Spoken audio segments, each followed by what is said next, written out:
Welcome आप सभी का फिर से एक बार। मैं हूं अभी। आप देख रहे हैं। आज हम पढ़ेंगे एज अ कंट्री ताइवान के बारे में। इसको हम जानेंगे क्योंकि ये काफ़ी इंटरेस्टिंग कंट्री है। तो हम इसको जानना शुरू करते हैं। और इस पे रिलेटेड थोड़ा डिस्प्यूट भी है और ये ट्रेंडिंग टॉपिक भी रहते हैं कि कुछ लोग इसको कंट्री मानते, कुछ लोग नहीं मानते। चाइना से रिलेटेड डिस्प्यूट है। सो हम उन सबको नज़रअंदाज करेंगे। अभी फ़िलहाल में इस प्रेजेंटेशन में हम इसके कल्चर के बारे में जानेंगे, इसके बारे में जानेंगे। तो चलिए शुरू करते हैं।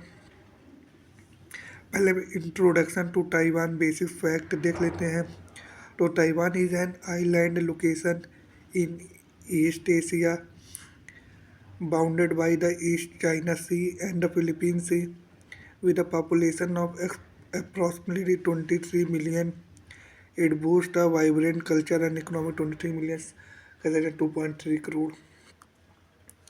फिर हम देखते हैं जियोग्राफिक लोकेशन। तो Taiwan position in East Asia strategy located in island है।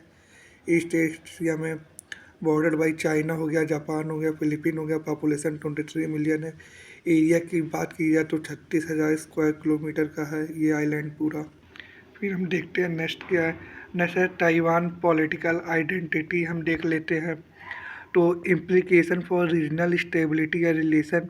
Taiwan unique political status influence it international relation creating a complex balance between autonomy and external pressure which significantly impact regional stability in East Asia। से रहा political identity Taiwan की। Geography and environment के बारे में हम देख लेते। तो ताइवान स्टनिंग नेचुरल लैंडस्केप। तो Taiwan physical geography defined by the dramatic mountain expensive plains and breathtaking coastline with Goras serving as a prime example of island unique geological feature and natural beauty। बात की जाए तो Taiwan की landscape की तो काफ़ी diversify है। Mountain भी है, प्लेन भी है और बीचेस भी हैं। तो कह सकते हैं एज अ ट्रैवल पर्पस के लिए काफ़ी अच्छी जगह है। फिर हम climate zone and biodiversity in Taiwan की बात कर ली जाए तो यहाँ पे आपको ये मंकी की फ़ोटो दिख रही होगी, बीचेस दिख रहे होंगे, आइलैंड एरियाज दिख रहे होंगे। तो काफ़ी रिच डाइवर्सिटी है कह सकते हैं हम इसको। फिर हम हिस्ट्री एंड पॉलिटिकल डेवलपमेंट की बात कर लेते हैं। तो इसमें हम देखते हैं कि अर्ली हिस्ट्री पहले देखते हैं। Indigenous people. Taiwan history began with indigenous people who migrate thousand of year ago developing rich culture and language before outside influence emerge on the island. फिर हम ड्यूरिंग डच कॉलोनाइजेशन की बात कर लेते हैं। In the early century 17th century Dutch establish a colony in Taiwan building fort Zeelandia and introducing new agriculture practices and trade network with neighbouring region. पर हम कुछ स्पेनिश इन्फ्लुएंस की बात कर लेते हैं। तो occupied northern Taiwan in the 1620 establishing a foothold for trade and machinery work but were eventually expelled by the Dutch in 1642। यानी स्पेन भी काफ़ी कोशिश किया था, कुछ समय रहा था, फिर बाद में उसे डच आर्मी से हार का सामना करना पड़ा, फिर वो वहाँ से हट गए। फिर क्विंग डायनेस्टी रूल की देख लेते हैं। तो ताइवान कम अंडर क्विक dynasty control in the late 17th century leading to increase Han Chinese settlement and significant culture and economic transformation on the island. So ये कुछ रहा हिस्ट्री के बारे में। फिर इन तक की इवेंट के बारे में। तो जापानीज रूल में देख लेते हैं। तो Japan gain control of Taiwan in 1895 after the first Sino Japanese war introducing significant modernisation and infrastructure development during it 50-year rule over the island. फिर हम वर्ल्ड वॉर सेकेंड का इम्पैक्ट देख लेते हैं। During World War second Taiwan was heavily involved in the war effort, facing economic hardship and military conscription that left a deep scar on its society and infrastructure। ROC reallocation की बात कर लेते हैं। ROC यानी Republic of China.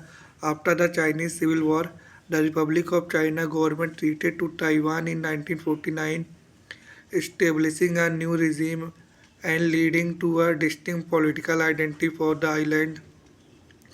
Martial law की बात कर लेते हैं तो the imposition of martial law in Taiwan lasted for 1949 until 1987, during which political dissent was suppressed, shaping the island's contemporary political landscape and civil rights movement.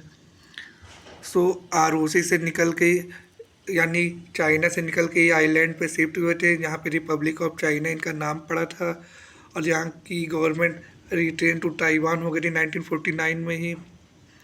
So overall ये कुछ accept है क्योंकि वहाँ पे डेमोक्रेटिक भी था और कहते हैं कि वो मार्क्सिस्ट सेंटिमेंट भी था, तो काफ़ी कुछ डिस्प्यूट हुआ, इसकी वजह से आइलैंड का नाम ताइवान पड़ा, जहाँ पे रिपब्लिक ऑफ चाइना के लोग गए।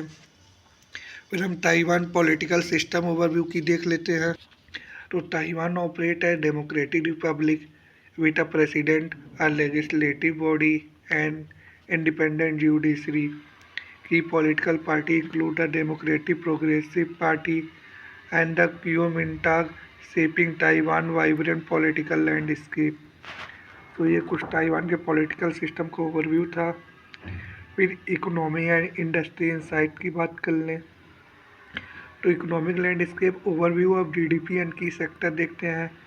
Taiwan boost on robust economic with our GDP heavily influenced by technology and manufacturing sector, significantly contributing to its position as a global economic player. की इंडस्ट्री इन ताइवान इकोनॉमी की बात करते हैं तो focus on semiconductor production and electronic. तो Taiwan में major जो industry है वो सेमीकंडक्टर की और इलेक्ट्रॉनिक इंडस्ट्री है, जो कि ओवरऑल देखा जाए कंट्री में इकोनॉमिक ग्रोथ और प्रॉस्पेक्ट का काम करती है। ताइवान ट्रेड लैंडस्केप की बात करें तो की partner and export import dynamic है, यानी कि काफ़ी कंट्री एक्सपोर्ट करती हैं इंपोर्ट करती हैं ताइवान को, तो डायनेमिक है काफ़ी, यानी ये जगह नहीं स्टेन है। फिर ताइवान टेक इनोवेशन हब की बात कर लेते हैं तो Taiwan is a global leader in the technology and innovation, particularly in semiconductor manufacturing, which is crucial for a global tech supply chain, supporting industry from mobile device to automatic technology. तो देखा जाए तो mainly ये global leader है semiconductor manufacturing की, काफ़ी ज़्यादा innovation कर रहे हैं चिप मैन्युफैक्चरिंग टेक्नोलॉजी में, इलेक्ट्रॉनिक में, तो ओवरऑल देखा जाए काफ़ी अच्छा हब है ताइवान, ऐसा इनोवेशन है सेमीकंडक्टर एंड इलेक्ट्रॉनिक। फिर हम नेक्स्ट देखते हैं society and culture of Taiwan, हम देख लेते हैं। तो डेमोग्राफिक ऑफ ताइवान देखते तो ethnic diversity and cultural richness है। Taiwan is a home of various ethnic group including Han Chinese and indigenous people with multiple language spoken, reflecting a vibrant tapestry of culture and rich religious tradition. फिर हम देखते हैं celebrating Taiwan rich culture heritage, इसमें से Taiwan host vibrant festival like the lantern festival showcasing traditional art such as Taiwanese opera, emphasizing its deep culture root and a community spirit through color, music and performance. फिर हम देखते हैं A Taste of Taiwan, Urban and Rural, to exploring culinary delight and lifestyle. So overall यही था, आपको अच्छा लगा होगा होप। मिलते हैं नेक्स्ट वीडियो में किसी नए कंट्री के साथ, तब तक के लिए बाय, टेक केयर। हाँ, सब्सक्राइब करना ना भूलिएगा। मिलते हैं नेक्स्ट वीडियो में।